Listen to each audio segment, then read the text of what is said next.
My biggest fear is not to see her again and to be lost.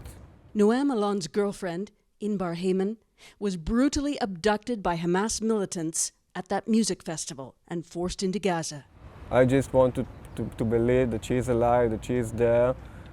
We all saw the release of the two Americans.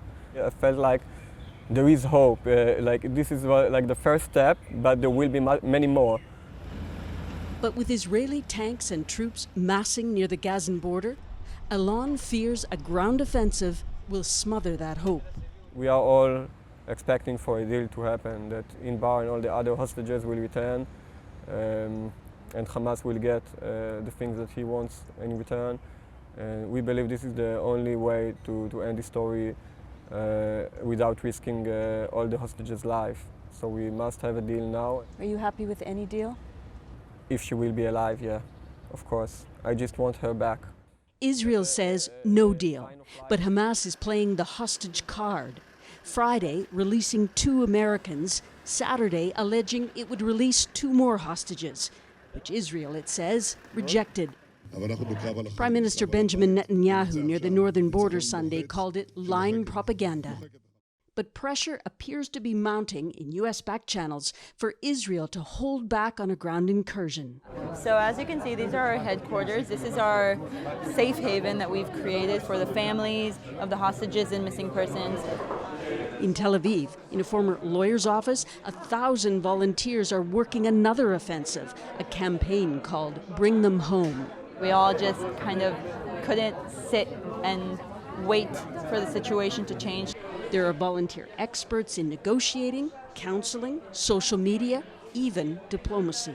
We have a diplomatic room, which is, there we go, I can open it, filled with former diplomats and ambassadors. They're trying to work with their connections around the world. A hive of activity with one ask from the families. Just let us know that something is going on, that there is some progress, that there is something, and they want the world to know what happened. Tonight, a growing movement in front of the Israeli president's residence with a clear message for the government. Hostages first. I need to believe that my government is doing everything to get him back home. Are you worried that a ground incursion into Gaza may jeopardize the safety of those hostages? Yes, I am extremely worried about that. Any opening, they fear, could shut fast. Susan, what do we know about the readiness of the Israeli military to go into Gaza?